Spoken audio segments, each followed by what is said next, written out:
On continue encore sur l'épouse. Maintenant, toujours dans Matthieu chapitre 25, verset 5. Il dit aussi, et là je voudrais parler principalement de quelque chose qui est important, c'est la sagesse. La sagesse, en fin de compte, pour la mariée ou l'épouse, c'est tout simplement, le mot sagesse veut dire, c'est quelqu'un qui a reçu l'intelligence pour pouvoir faire des constructions, pour pouvoir aussi faire des affaires. On sait que dans le livre de Exode, chapitre 31, verset 3, il est dit que Dieu avait donné de la sagesse à un homme, j'ai oublié son nom d'ailleurs, cette sagesse il avait reçue, c'était pour pouvoir tailler des pierres, pour construire des choses, et tout ça, pour inventer et tout.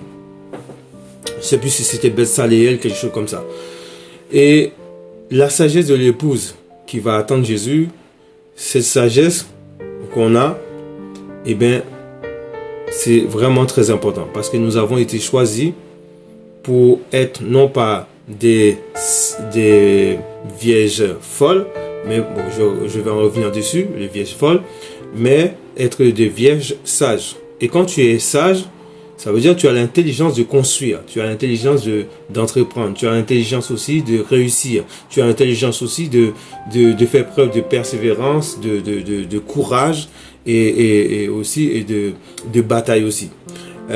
Et tu sais aussi mener la bataille comme il faut. Il est dit aussi dans verset 5, Matthieu chapitre 25 verset 5, comme le marié se faisait attendre, elles s'assoupirent toutes et finirent par céder au sommeil. En fin de compte, quand on regarde bien ce verset, on voit que Jésus tarde à venir. Jésus c'est l'époux, nous sommes l'épouse. Et comme Jésus tarde à venir, qu'est-ce qu'on fait? Il peut arriver à des moments, on peut s'assoupir, on peut être endormi un peu, mais toujours nous avons la foi. Toujours nous sommes habillés. Toujours nous sommes toujours dans la consécration, nous sommes toujours aussi remplis de la personne de Jésus. Et on va voir après dans le verset 6.